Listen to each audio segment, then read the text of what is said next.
Heditoɓe assalamu alaikum warahmatullahi wabarakatuhu. Barkamin e wakkati rande sannu min bo e hoftugo ha nder taskaramji sare ko da radio international Abuja, sare radio waɗandu ngam fulɓe.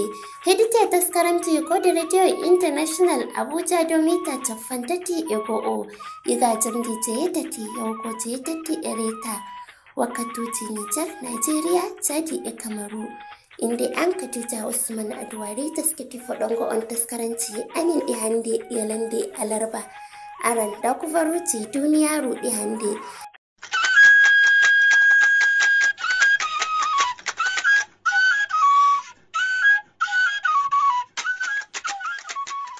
Jama'are assalamu alaikum, da ko heɓa nder kubaruji ɗi. Majalisaru dotti'en Najeriya yarjake inɗe ɗe horejo laamu leydi Najeriya Ahmed Bola Tinubu lildiɓe ngam duganakimo o metaɓe dow darnde minista en maako. Yimɓe capanɗe 92 maayi sababu paccan lesdi Sifaniya. Cimajo leydi Turkiya e majalisaru mofgal lesɗe windere yuwi Israila dow piyanɗe ɗe yarani leydi Iran.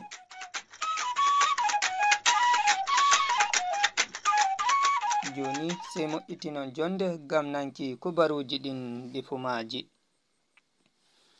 Majalisaru dotti'en Najeriya yarjake inɗe minista en hesɓe ɓe horejo laamu leydi Najeriya Ahmed Bola Tinubu lildi jawleru majalisaru ndun ngam dunganakimo o halfinaɓe dow gollirɗe fere-fere.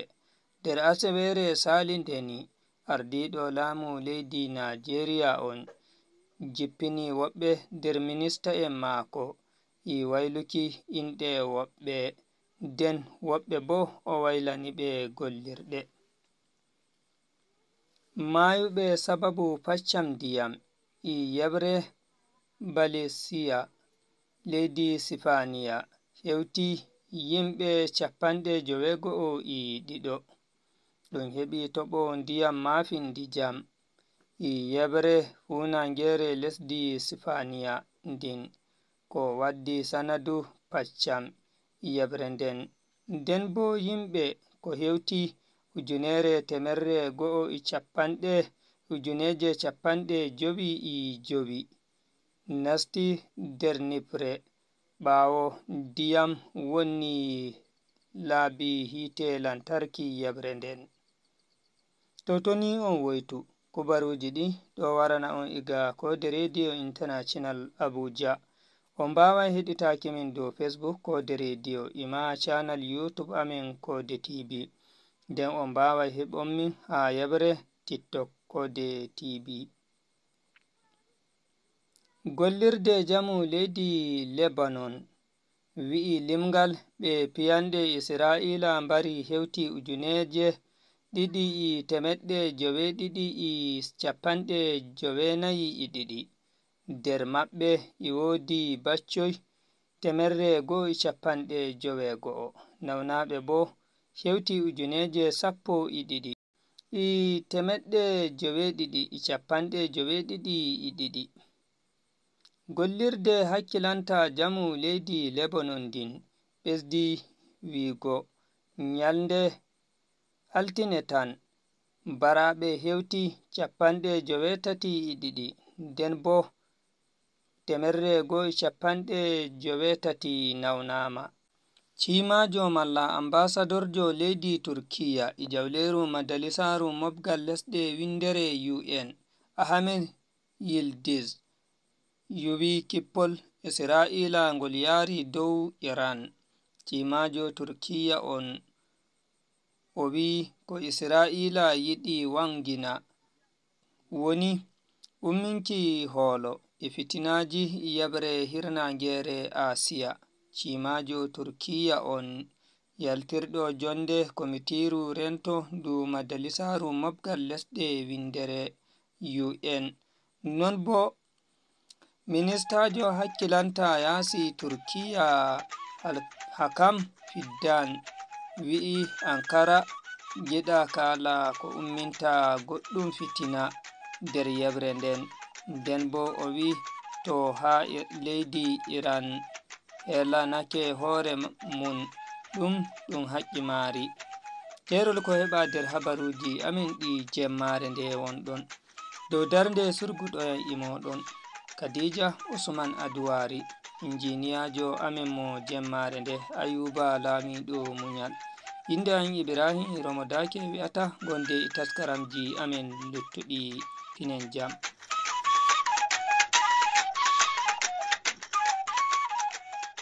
Nder fotoji amin ɗi hande aran da Abubakar Malami Bagudu e rahoton dow dallure hite lantarki foɗoyi ɓillare e wailare Nigeria.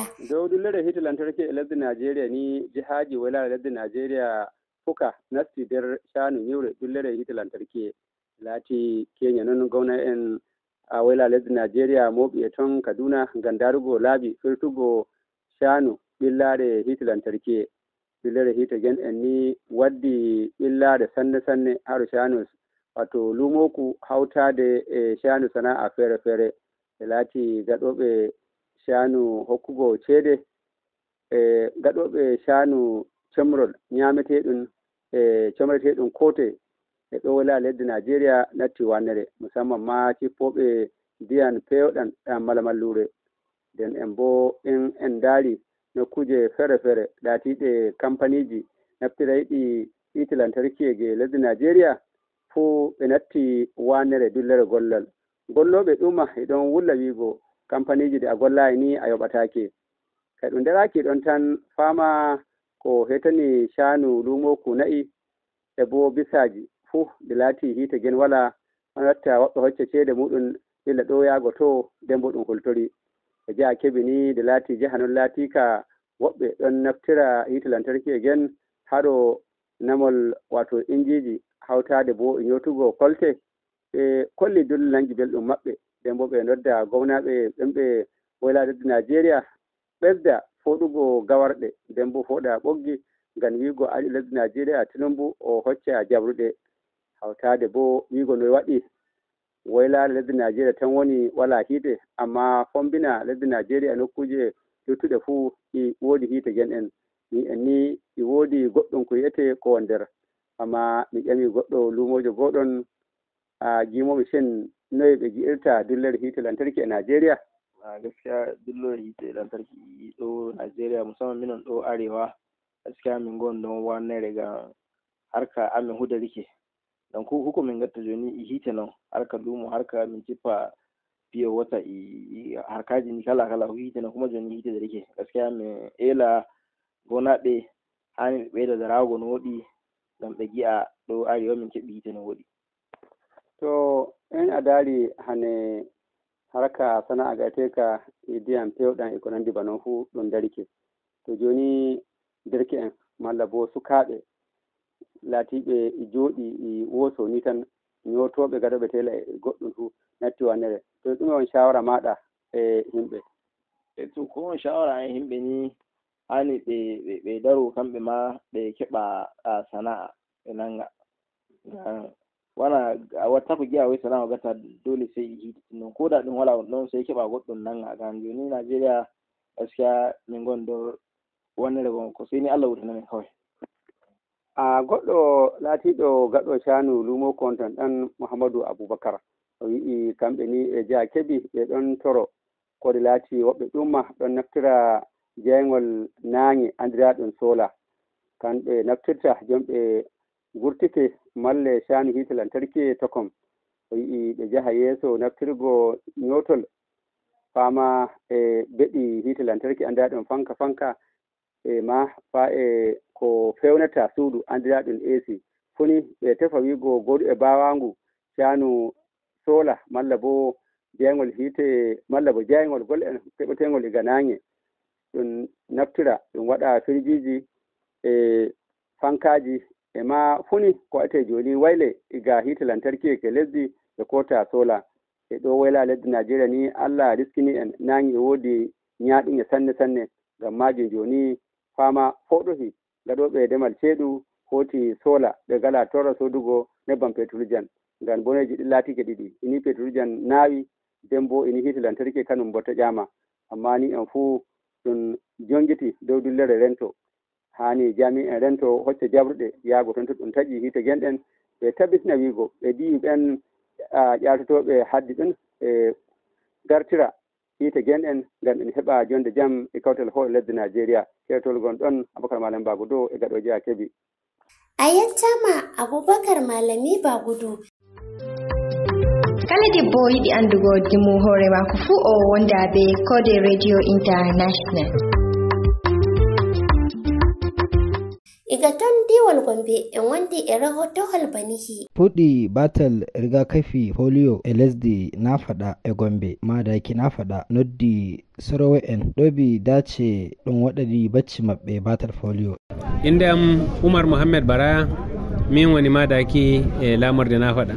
Madaki na faɗa kenan. Ranka da me muhimma waɗuki allura polio? Allura wato batal polio ko bo mi ɗum rigakafi ɗum waɗata ɗum polio ɗum hunde marde muhimmanci sosai.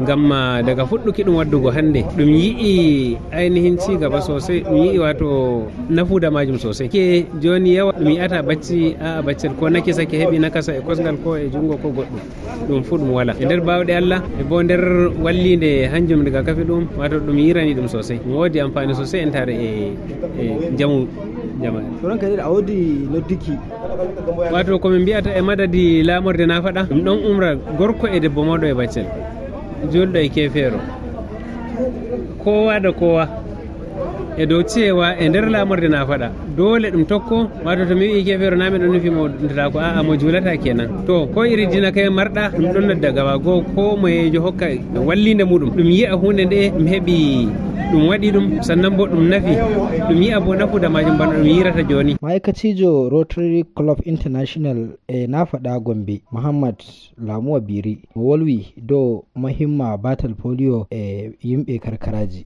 Assalamu alaikum, inde am Muhammad Lamuwa Biri kansulajo a bakiltoɗo Birin Fulani Hirnare Rotary Club e nder na faɗa local government. Alhamdulillahi miɗo yetta jamare miɗo yetta hanko mai girma gwamna dow walludidi mo wallitata jamare e dow harka jamu musamman iri no mo waddata ceede ɗum wallita ɗum yiya ɗum huwi kugal e ɓangare daruki jamu jamare to min getti bo min ɗon getta ƙungiyar Rotary Club dow non iri taimakoji ga waddanta ainihin al'ummaji musamman al'umma jihar Gombe min getti kungiyar Rotary Club saroji en ɓe gadda bacci maɓɓe to gam saro fatto salaki wadduki baccel muɗum ɗum waɗan ɗum magani ɗum to faɗo waɗa asar gam to ɗum yeway a'a to ɗum waddi waɗum ɗon usta daygol ɗum ɗon wadda to ɗum pat ɗum pewe gam daygol Allah hokkata ngol wala garoyima usti daygol gam majum ɓe ɗon nodda saro en usoko ni ɓe gurtina bacci maɓɓe ɗum waɗana ɓe magani. Aliyu Bala Gerengi Kode Radio Gombe lesdina. Jotta da findinere dow haure hakkunde Isra'ila e Palestinu en inanta Abdurrahman Giɗaɗo Jarumi. Gilla ko habre fetti hakkunde kawtal Hamas ɓe Palestinu e bo soja en leddi Isra'ila ko hewti nduuɓu yimɓe ɗuɗɓe arduɓe ɗuɗɗe ɗo nodda dow ɗum darna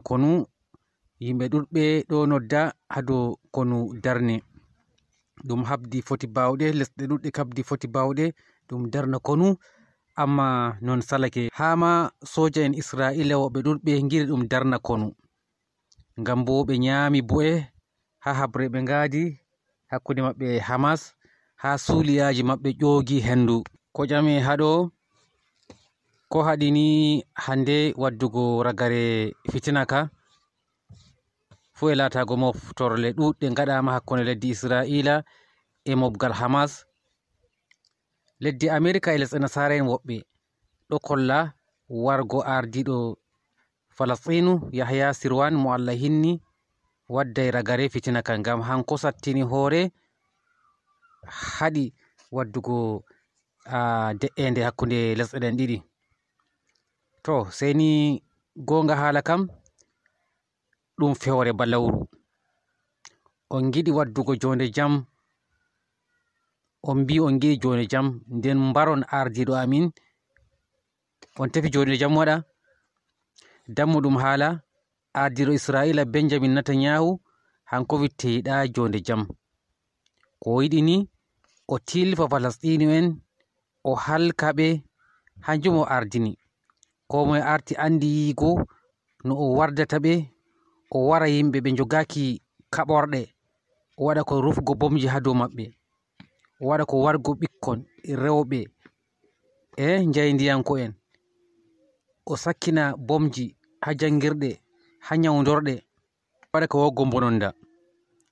To on gejjitayi noon, Benjamin Netanyahu hanko on sali narral ɓe ngadi hakkunde Falasɗinu e leddi Israila ɓawo ɓe jabti laamu daga Yitzhak Rabin, ɓawo ɓe mbari mo ɓe meti Benjamin Netanyahu.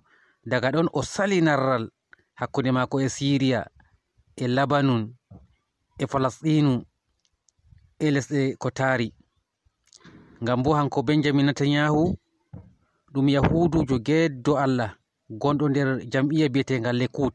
Jam'iya ka bo ka ɗo wondi e modiɓɓe Yahudu en, abarinko en halluɓe, marɓe kaɓɓe jabtugo lesɗe Arabe fuu wartira lesɗe Yahudu. To ngam majum waɗi habre nde tokkitina, hama nde yani ha Lebanon, habe ngadi ko wargo yimɓe fewre mere ha leddi Lebanon.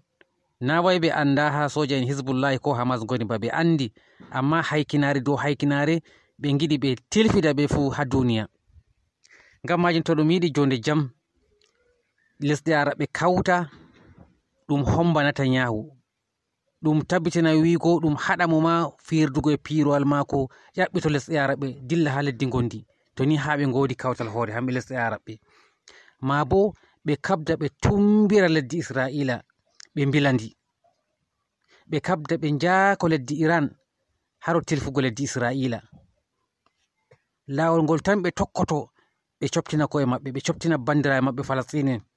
Ngam hanko Benjamin Netanyahu kefero geddo Allah, keferel gotel nonnon wara haɗa yimɓe belɗum, wara lumbo caka julɓe haɗa yimɓe belɗum, haɗa yimɓe weddare.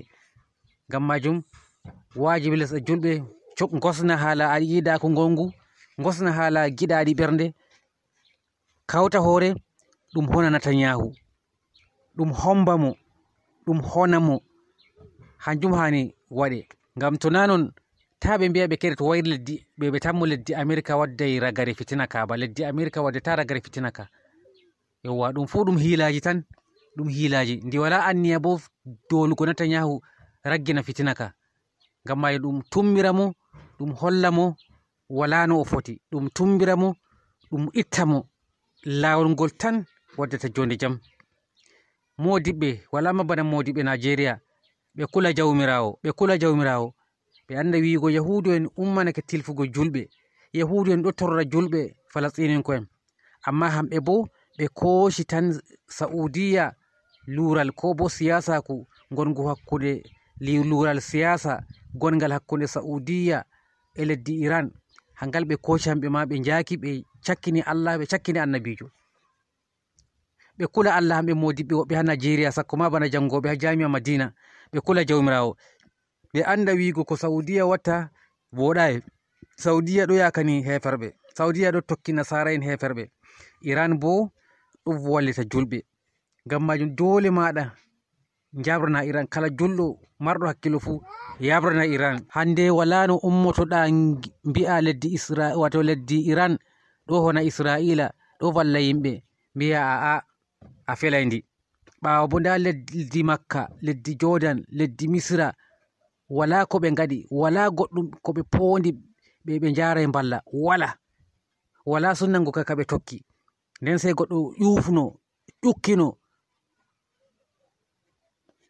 Haba bandiraɓe julɓe, leddi Afrika fombinari na ndi juulay, na ɗum leddi julɓe, amma laaru no ndi darori ngam jabtango Falasɗinu en julɓe bandiraɓe men hakke, amma lesɗe julɓe bo no jooɗi. lesɗe julɓe lesɗe araɓɓe ba leddi somalia, leddi mauritania, leddi mali en, lesɗeji ni ɗi julɓe hani ɗe poota tima en maje lesɗe ɗe ha nder leddi israila. ɗum homba leddi israila ko on bote mobgal biyetegal OIC, mobgal lesɗe julɓe duniyaru, ko on bote magal ngal wawa wargo moftorde ɗum meda Syria ha nder mobgal ngal, amma ɗum wawata wargo moftorde honugo israila ko hombugo israila. to Allah hoynani en. A jarama Abdulrahman Gidaɗo jarumi.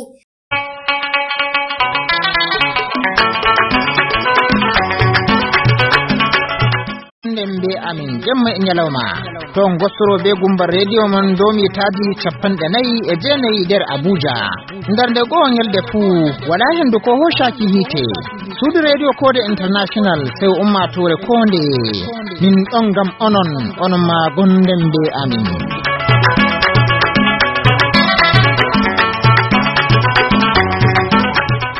Dar taskaranci Kode Radio International Abuja taskiti waddan ki on hande aran en fuddure e taskaran finatawa.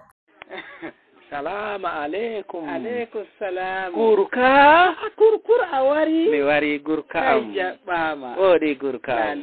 Oɗi gurka am. Kai kurkur a ɗon? Mi ɗon gurka. En bayri. Allahu akbar. Daga ko san tarafike wonni en gidayi. En gida. Juya jurum ɗum. To gurka am no mba ɗon. To alhamdulillah. No wuro moɗon. To imin kaftani der. Gurka am to haako mbay. Haako mbay e ɗon. To dirɓa. Dirɓa e ɗon. To follere. Fu iɓe ɗon. To daddawa. Malam daddawa e ɗon. Allah gurkan to matan tayan tingere. Tingere e ɗon. Tingere e foofi. Tingere e foofi. Hande jalla tingere toggoje mum baɗuɗirɗo fu e ɗon. Allahu akbar mi wayri tingere. Tingere e ɗon. To laɓi. Laɓi e ɗon. Gojiyel e ɗon. E saake fu ɓe yam. To manda. To maji. Anka a yejjitayi ɓe. Allah. To katane. To surɗe. Ɓe fu iɓe ɗon. To hajja nyebbam. Hajja nyebbam no jamo. To pendi. Pendi no jamo ko ɗume ba andirno ɗa. Ɓiraɗan e ɗon to rumayno. Ɓiraɗan e ɗon sottayi. E gaari kam mi wi mi nanno balurino e horde. Kay ɓe narriti. Ɓe narriti joni kay ɓe gondi wala. E ɓe gondi. Gaari hosti horde. Hosti horde kam. To e mi wi'i mi nanno nyiri be haako kam. Ba hamɓe ma ba ɓe kisayi fitinaji balake en may. To ɗum waɗi no fitinaji ka an ka fu amma joni kam ɓe fu ɓe gondi ɗo dow caɓɓel ngel. To joni kam nyiri be haako be paranti be tasoy kamɓe ɓe gondi. Kamɓe ɓe fu ɓe gondi. Be nappel fu. Ɓe fu ɓe gondi bano andunoɗa kamɓe kan gureji maɓɓe noon no ɓe gondirayno. Ɓe sendirayi. To mi wi'i joni kan da hande mo mi wayrani mi ƴamana no ɗum mi hetta to heddi. Dakkere. E to dakkere o mi wayranimo seɗɗa. Kamɓe ni ɓe keedi wakkere gaɗa cangel ni. Na mi nani sobbal ka e hoti mbayimbum. Sobbal e mbayimbum. Na Omar wi nan tawi sobbal ɓe pendi kam mbayimbum. Kamɓe fu iɓe toon. Toon ɓe dumirta. Dakkere e mayma to eggirino to wi kañum e hano fa ama e wakkere toon. Amma mi nani ɓe eggoy kuma ɓe gara. Eɓe gara. Iɓe gara. Allahu ayi hande duyaru wayri. To mi wi mi nanno Borho kam hañum ma ba heddirino hirna toon. Borho hedditirino e hirna ni wakkere may ganga. Hedditiri toon. Wakkere toon Borho. To mi wi himɓe ɗiɗo mi yiɗi ƴamangoma. To Laalo be Bolo. Laalo be Bolo iɓe ɗon wakkere ɗo. Ɓe hirna ɗo. Ɓe dabboɗama. To min kam da joni da en jahay. To mi wi'i Bisisi kam min kam hañum kay ɗon to wonno na. Bisisi e ɗon. E ɗon andunoɗa ɗo ase an ka a yejjita. Min kan damo mi ƴamanta. To Alaji Mambay. Alaji Mambay e ɗon be Hajja Ahum fu. Hajja Ahum e ɗon. Hajja Ahum e ɗon fofi ba andunoɗa ɗum. Amma ɗum nayi kade na bano andunoɗa ka. Ɗum nayi na duuɓi gaɗi. To min kam Gurka be Tayre kam. E dañƴe kan gaɗa dañƴe ɗon to ɓe ndumayno ɗon ɓe goni joni fu. Ɓe ɗon. Amma Alaji dañƴe on waɗi ba o sotti seɗɗa ba ɗon to andayno. O dirdi ɗon. O saɗina o ɓilloto ɗon may. O ɓillake. Allahu akbar. Ɓillake ɗon. To min kam ñande mi fotti be maaji. To wi'atayam na woodi ko waadi ɗum e daddawa. o wi'atayam o warti daddawa watimo gite e nokkure a faami o warti daddawa e waɗamo politique warti sai yaha to lamlamɓe wi'amo emo tooño kanko maaji wi'ata no o wi daddawa wimo na emo mari probléme ji kanko watamo ɓe ɓiɓɓe adama o wi jotta daddawa hawrimo ɓe ɓiɓɓe adama warti ha o yehi pat o wela ɓandu kanko maaji ba welino ɓandu o wi daddawa wadimo ɓe himɓe to juuti to a yi daddawa noon no waɗata doole wadamo himɓe daddawa wari narri e bolo yorko lori narri e baskoje jorɗe lori hawri imma follere ɓe fa jotta ɓe darwuduɓe ɓe mbi'i maaji nano maayejo no ñaamay himɓe nden bo maaji no waɗanay himɓe ñaw emo ñawna himɓe to ka'ani to maaji dari yande may say nebban wari wiyatamo maaji min fuu ka kaɓe mbi'i mi nanino ka e maɗa an kusel nde a wari a nasti ha a jingaɓe say a wi'i fa kam maaji min fuu to a yani dow am no mi nawnoto ñiiri ande ngaroyɗa mbiɗa goonga maaji am be kusel be nebban to on kawri o ngalanayam belngu han kooli nde ngarɗa mbiɗa wala ko ɓuri yahugo ba noon reedu wi kañum kañum ɓurani ɗum kanjum ɓurani ɗum daddawa imma kusel imma maaji hañum kan hawray ɗum fuu helto ɗum ayi ugal kan ayngal sangal to foti joni kam ɓe njehi toon e ndiyam ndiyam wi timmine probléme moɗon ngaron mi hiito on maaji imma kusel imma daddawa ɓe njehi arɗo ndiyam ɓe kaɓi arɗo ndiyam say liiti dow maɓɓe ɓe fuu maɓɓe reedu hoosi ɓe waatiɓe ɓe pat hawri ɓe arɗo ndiyam say liiti dow maɓɓe maɓɓiɓe say ɗoyɗi wi'ata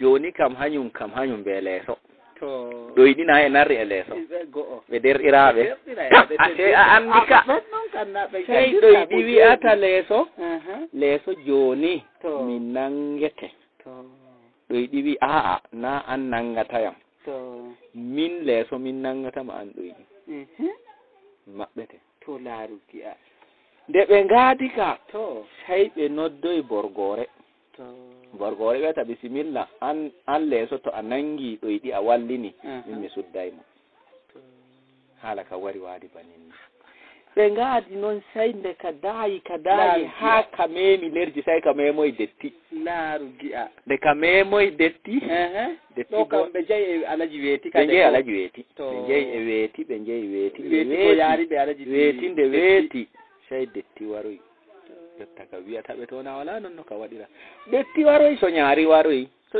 fummaari waroy ɓe ngari ɓe kawdennan ɓe fuu arɗo detti no do'a ɓe puɗɗi haala gaari waroy ɓe horde ɓe ngari ɓe fama ɓe jooɗi to alaji ɓiraaɗam ñande may kañum wala ɗon nayi ɓiraaɗam dabbunde ɓiraaɗam jooɗatako ɓiraaɗam ɓurna fu dabbunde wala say kurkur to kurkur kañum no probléme kañum joni to wangi yimɓe belnanta ɗum yimɓe ngaɗay ɗum no keltoto ɗum fa haare a ɗum ɗo to giyata fay ɗum to joni mi wi'im ton to a humrumayno a faami min paljinino ton ñiiri min paljini ñiiri kam jur amma min nani ñiiri ɗo ahum heftimo ahum go ñiiri ahum no ɗeeto ñiiri ahum ɗeeti ñiiri to ñiiri o min kaddi no min sendirtamo e ahum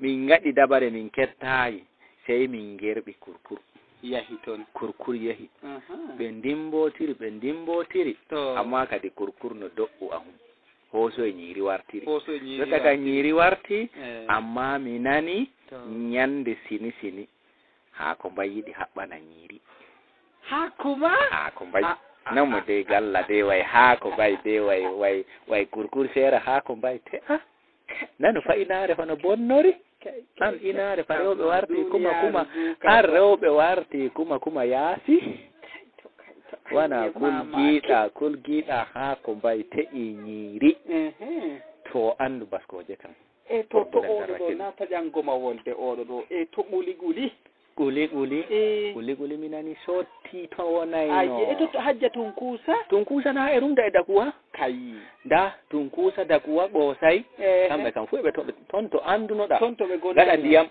ton ɓe goni eɓe ton hamɓe kam to joni kam hajja jaɓalay ase andi ɗum andi hajja jaɓalay way yo yellam jaɓalay fa ku giiɗa noon no andirnoɗa no leppiri fa no ɓuru no ɓuru leppiki ɗonga mi nani kañum kam ɗonga kam min kam kañum haɓanano hajja oɗo ɗo alele hajja oɗo ɗo min be liman dankali liman min luru to ko faami liman dankali fasikijo to faami liman dankali wara wi'atayam na mal waygore ne liɗum e am to a faami waygore sai a siya mi marno lamba muɗum sai ewni mi waygore imi waygore an neloyi liman dankali na dankali wi waygore a mi nelamo min kam e arɗo ndiyam minedi arɗo ndiyam to manda bo manda sai wi'imo laawol ngol tokkuɗa a tokkay ko torratama an nebbam sina karambani haala ka yellayma ka jiɓayma garuɗa nastuɗa ha wato a andi ko waɗi liman dankali wulli alaji malway gore e maɗa liman dankali kanko ñayri liman dankali ɓuray malway gore zaaƴi ɗum kanjum to matanɗayam malam makabu na makabu minani kañum kam Allah ɗum wonnorake ɗum habanima an bo makabu ɗum wonnorake ɗum ngam makabu minani ba hunde mo wonnake amma kadi to minani o feri fa o nattoyi Kamaru amma ton ɗum minani alhamdulillahi o fuɗɗiti hunde seɗɗa ngam joni minani fa Kamaru o heɓi ɗan dabbahoy makko puɗɗi ummitago to joni hunde woore minani woni fitina ton to o woni fitina makko joni kam emo woodi probléme be seɓore a faami seɓore be makabu probléme maɓɓe no jur yowa to joni kam kanjum on mi wi'atama mi hootay amman to mi hooti mi neloyay minon ka wala ko min poti min mbiya ay on arti on timmini Kode Radio International kam sey yettore Allah accu on, Allah wallu on, Allah hawtu hoore meɗen, Allah wallu ɗemgal fulfulde be pulako.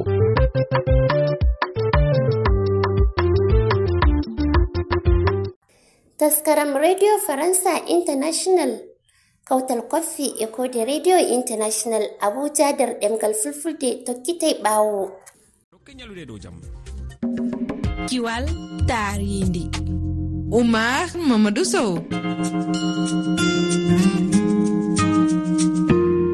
Tedduɓe heeɗiɓe RFI fulfulde daɗi duniyaru on calminama bisimilla mon e taskaram men Kiwal Tarindi. Tumudiral COP 16 nani yuɓɓine gila ñande 21 ndu lewru sappo ɓuru ha ñande aswere arore nde lewru sappo e ɓuru to Kali leydi Colombie. Hikku noon ngalɗo dental hertori ko wiyete franfinkore biodiversité ɗum noddi wadde feeri ha kala guroji e dow leydi kulli laddi malla puɗoji mbawa renedi ngam ɗum laato ngalɗo tumudiral COP 16 ina e pandale maggal wadde feere ha leyɗe windere ɗe fof ɗofto podoji mumen rende on biodiversité e teɗe newno keɓal kalisi fewde e leyɗe ɓurɗi hattojindi hen ɗe. Yewtere men Kiwal Tarinde hande tedduɓe on paami kalaten ko e holno kulli ladde ɗe ndenirete ma en bismo haraleɓe fannu o. Tedduɓe bisimilla mon. Tedduɓe on calminama hade men woɗɗoydi en keɗoto taƴande e jangtore nde Oumar Elage Thiam nultidiraɗo men to Mauritanie waɗane en e goƴaji jomen pelle denoje kulli laddi keɗoɗen. gonɗen koye jagurdo taridi e ɓamtare duumide Mauritanie numa wat gardiɗo cino golle fedde nde wona laamuyankore nature Mauritanie tengtini wona tan kullon ladde nguur kono e dow leydi mbomoto e ndiɗo tarinde. Emin joguino projet goto ballirno koye gertode on juuri oɗon jiiɗini tew diwri hor meme ɗum fulaye nani mbaɗon hen coopérative mon jeeyoen hen ñamon hen dañon hen. hayni ndiwri tawteni e nder maayo haɗgo ngo ina fayana hande o no feewi ɓayde kay gurdam muɗum woni koye semmu. awoɓe batoji mawɗi bato tokos ɗi ene nanga woni hen colli taw tinani ala woni hen colli jeeru soɓe awi tan sakiraji mabɓe ɗi ne gara colli ɗi so jii liɗɗi han mbiyata ha jobela garat mbiyen ƴetta liɗɗi ni jiko e sakiraji ɗi waɗama hen kadi mbeɗa wayno ndiwri ni mbeɗa hulɓina colli ɗi mbasa jikade sakiraji. Oumar Elhaji Thiam a jarama. Yonti tedduɓe bismuɗen goto e hoɓɓe meɗen sonno Hadiyatu Diallo mi salminima. Mi salmitike. E nde jondi COP16 wonde e waddi to Colombie fewtundi e biodiversité hono kiwal kala ko wuuri e dow leydi kulli ɗe leɗɗi ɗe kame yimɓeɓe e yiyandima hande e nder Afrique holno gurdam ɗeɗo gueɗe ɗe limtuɗen sifori. E nder leyɗe Afrique ɗen ɗo yimɓe ɓen ɓe anda fota fii ko hitti kon fii hiwugol kala ko woni ka hoore leydi.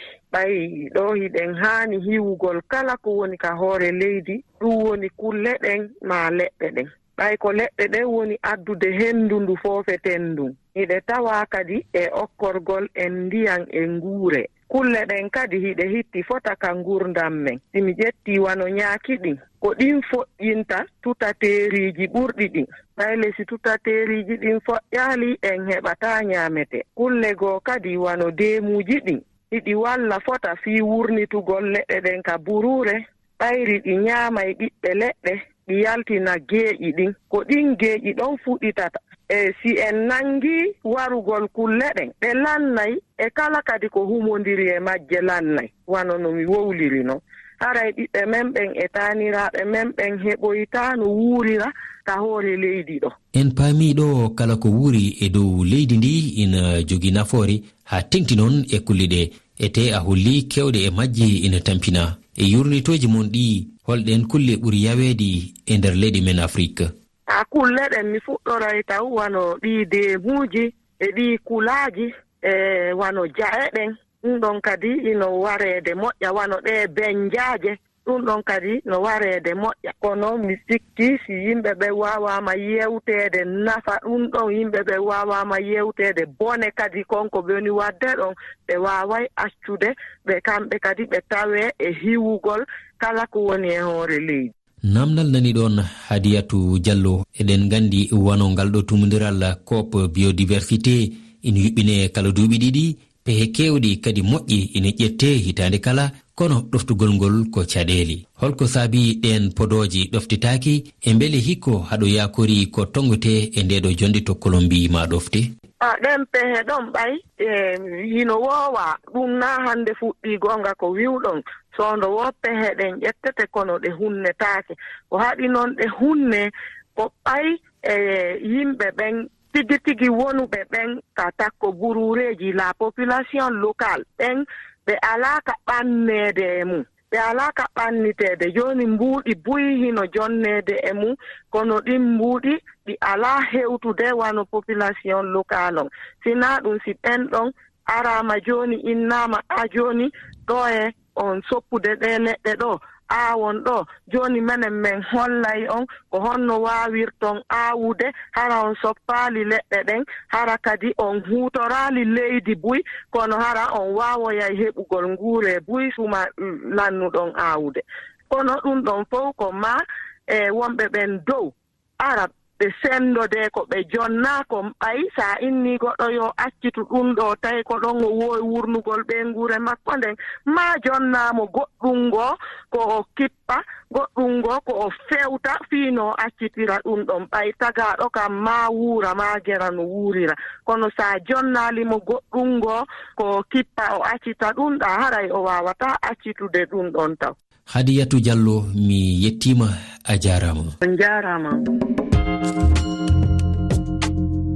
ina jeeya e nokkuji juɓɓinaɗi gam hewde kulli ladde ko wiyete parc ɗin nokkuji ina keewi e windere nde to Saint-Louis diwal rew Sénégal parc Djoudj ina tawe toon e nden nokkure ina tawe mayre ndiwri kulli kam e ñagaji ladde e lewru jeega ɓuuri hitande 2023 en jehino toon jillu en jewtidina e kalfinaɗo nden nokkuri hono commandant Cheikh Diagne. Commandant Cheikh Diagne mi salminima. Merci à moi. Minne mi yetti on. Commandant Cheikh Diagne mbele haɗo wawi min artande e godal oɗo parc colli mbo Djoudji. Le parc national des oiseaux de Djoudji est un site. O parc ngendijo mbo Djoudji ko nokku cosaɗo e décret nde hoorejo Sénégal sifno gila e hitande 1979 e laamu Léopold Sédar Senghor. Jaajendi makko ko 16 hectare. Fandare mum ko rende kulle tawaɗe e palol dande maayo Sénégal. Paamen ɗon kadi lefol takkingol worgo Mauritanie.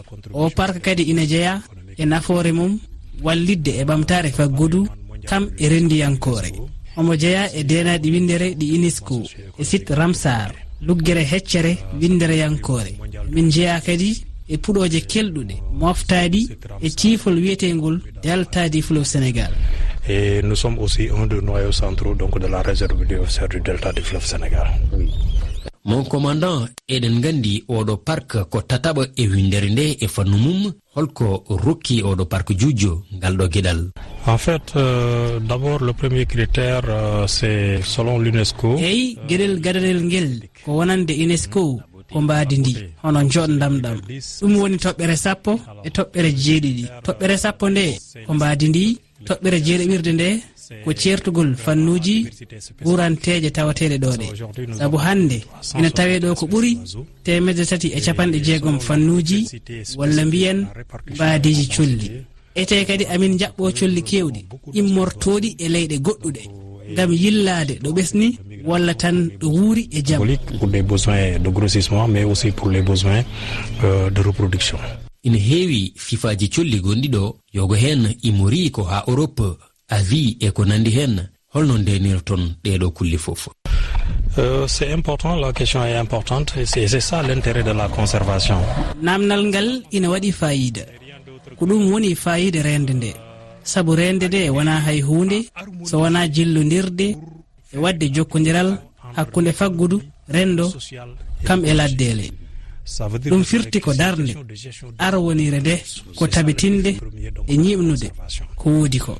Ngam noon rende nde jogo nafoore e pandale windere ɗe e fannu taari ko alay sago mbawɗen ɗoftade ciifodire ɗe Sénégal siifodira e to batte haɓade walla ustude battane waylo weeyo ngo. C'est ce qu'on appelle l'équité autour de la conservation.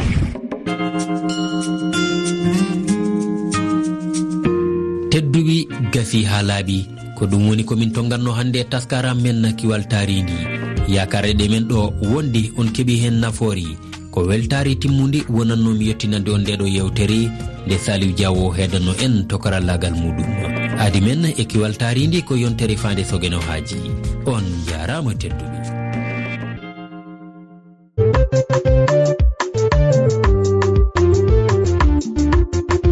keɗite kode radio international ngam nango kubaruji belɗi e taskaramji feere ngam ta on daɗe.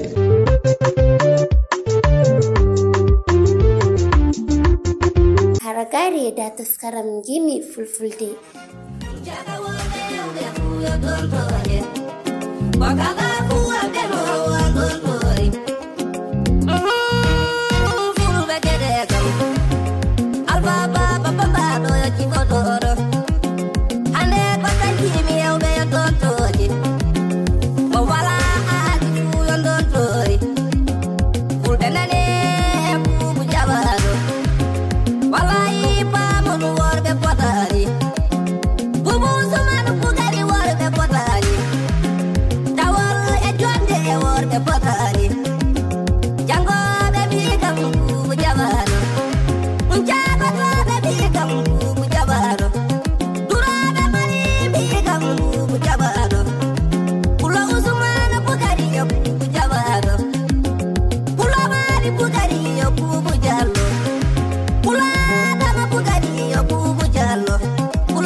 So Dakar gongon worɓe potali, so Baba gongon worɓe potali, e julde Idi worɓe potali, so julde Layya worɓe potali, Bubu Usmana Bugari Alfa Utagi, Pulome men nayinoɗo yo Bubu Jallo, Pulome men bagejinoɗo yo Bubu Jallo, Nato Abiyaji yo Bubu Jallo, Nato ley bangeji nangaminiyoji, to bangeji to du worɓe potali, Cukaku e Mangaku ɓe potali, Dawol e Jonde worɓe potali, Hokkugol Uñayɓe worɓe potali, e wawɓe Tettinde worɓe potali, wawɓe Jilli worɓe potali, Babbude Ñayɓe worɓe potali.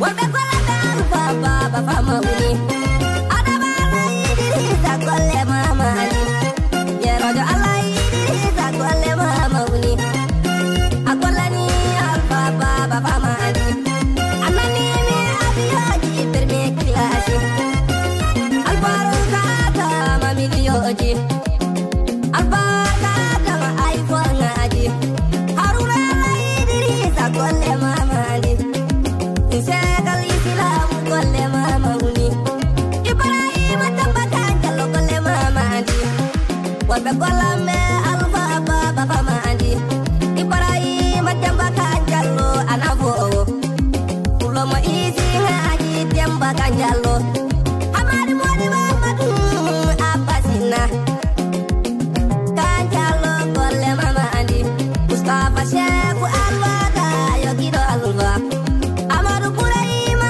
Amadou golle Mama Ali, Sise Baba Sise golle Mama Ali, worɓe gollamɓe Alfa Baba Fama Ali, Ali Alhaji Habidi Kongolo goñiɗo, Yero Balo Belsadio golle Mama Ali, Jaka worɓe rewɓe fuyo ɗon toye, Wakanda fuwa ɓe mowa ɗon tori.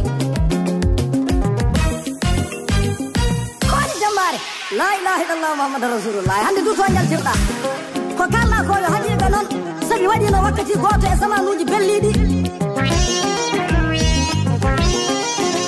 Ɗon tori tan e bigal muɗum ɗiɓaali ɗi ngaajo, fa weeti ɗi jaltide kurukuru majji ɗi sella ga. Non tori ndi darti, ndi naaɗi, ɗi waɗi kukuru kuy, bigal ngal wi ko ɗum waɗi, hande aɗa welti ɗen ɗon tori. O wi gonga, mi yetan laaɓe mi moƴƴere nde laaɓe waɗi kande. O wi hoɗum,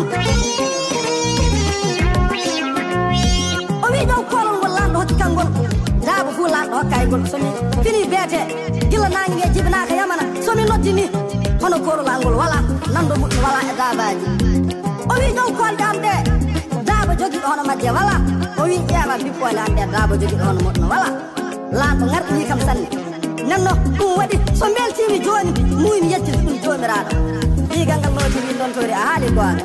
Kono ngari maki iwde kolol maɗo ngol mbiɗa ngol warde koyɗe maɓe e kolle maɓe ɗe fof. Ñalawma nino, se ñalli fanaji ɗe yeewi, en jeeyi to ɗenne meɗen to. Dow soɓe meɗen ni gareten so ɗela ɗenne go. Bigal ngal dotiri ɗon tori ni. Nenno, Jammare Hamadi Badjo.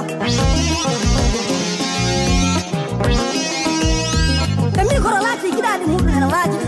En jottinan nele pula ko ni ko jiɗen e zamanu o tawi ko toɗen. Wallahi kediɗo worɓe ɓe anduɓe inɗa joni ɓe so andi ɓe fuu ana andi ko kalɗa joni ko.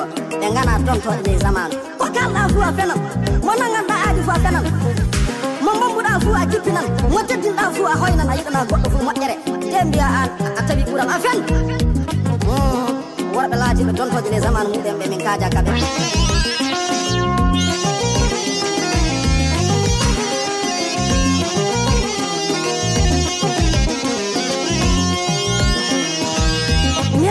alti bogar seku magal bajili mo anani dire bago bajili mi wi min worbe dorotoɓe allahumma ya munawwir ya fattahu munawwir qalbi bi nuri ma'rifatika waftali abwabi hikmatika wansur alayya khazainu rahmatika innaka ala kulli shay'in qadir ɓen woni worɓe laatiɓe baaraɓe jiɗiɗoneji le zaman muɗuɓe wana dontoɗe ɗe min kaaja wana gertoɗe worɓe ɗe min kaaja ayo Bouba Diallo kulloma nayi nafi kullo albarka jaga worɓe rewɓe fuyo dontoje wakala fuwa ɓelo dontoje jaga worɓe rewɓe fuyo dontoje wakala fuwa ɓelo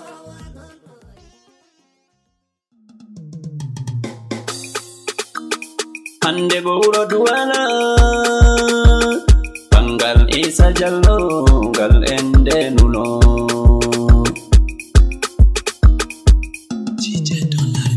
Alhaji Isa Diallo pullo giɗaɗo men ase hande o bangi Jamila mesra wuro Duwala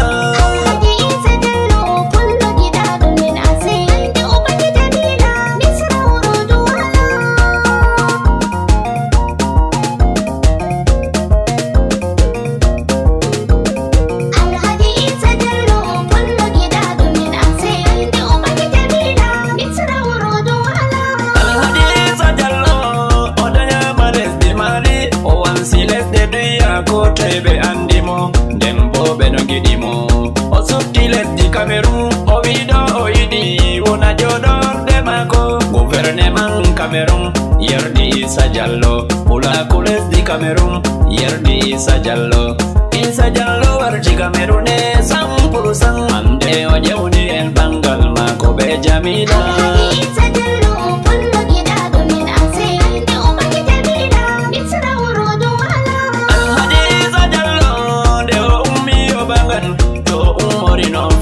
to geɗal yari mo feere en kule Allah mawɗo en kule oddirore to Allah windi hunde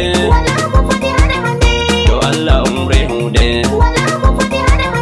to Allah yadima hunde Alhaji Isa Diallo arari rewɓe Cameroun a subtide maɗa Jamila misra cuɓuɗa nde duya sare wolde wolwoɓe ummi sorti ɗon bolwa mbi ka waɗata hande bo nda ka waɗi hande bo nda ka waɗi Diallo bangi Jamila melele on somina tok on somina Diallo bangi Jamila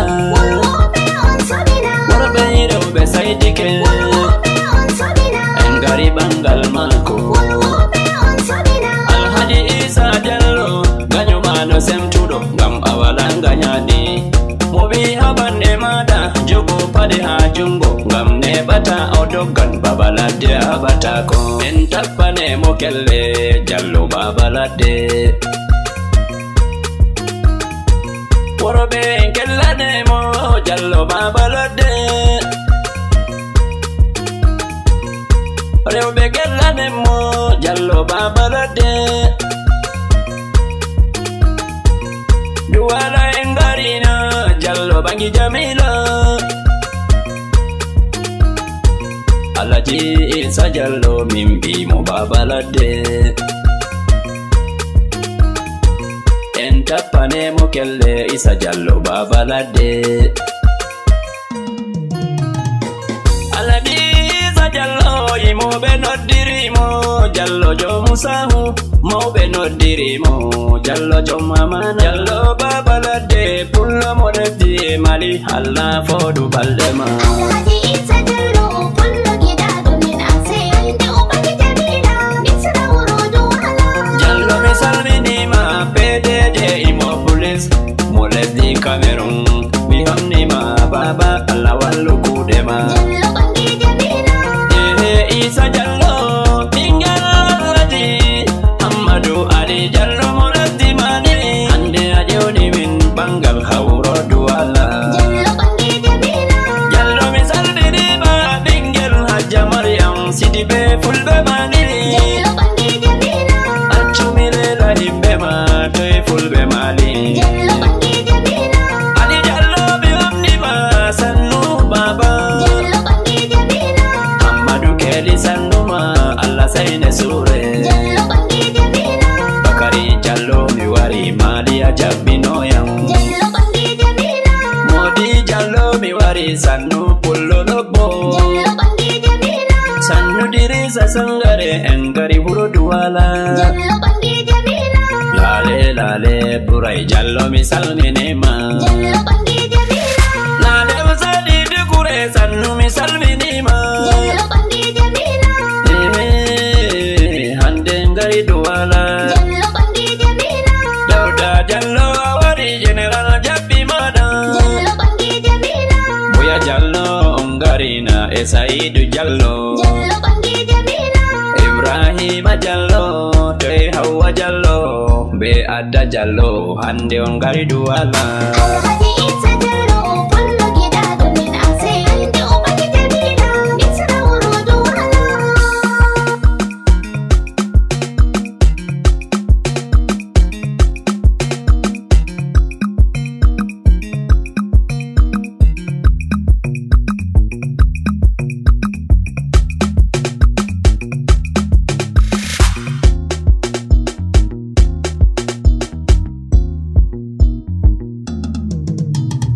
alhaji isa jallo kullu gidado min ase hande o bangi jamila misra urudu wala alhaji mamudu sannu baba misalminima allah sene jallo bangi jamila atoy hajja fadi ebbolobo general salminima jallo bangi jamila hajja julayya mi wari doto bangalisa jallo bangi jamila jallo bangi jamila sannu madam madija mi homni madam jamila jallo bangi jamila accomi lela madam abu sannu mada e madam habi on fu mi salmini on mayrin on garina jallo bangi jamila sannu kawu hamma be kawu sulay on fu mi jabbi on ase mi homnima habu on garina lale umaru jabba mamon on gari bangal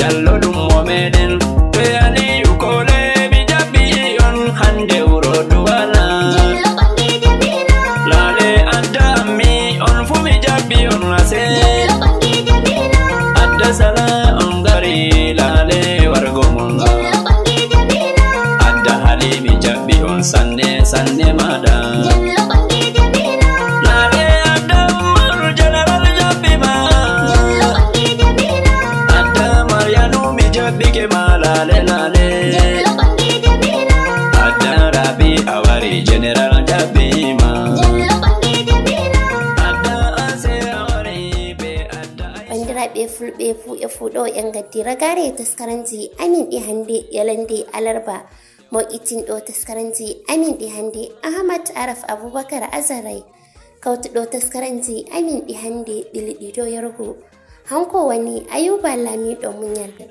inde an kadija usman adwari a ta on balenjam Yasmin be sadi on fu mi jabbi on lale suwada be hadi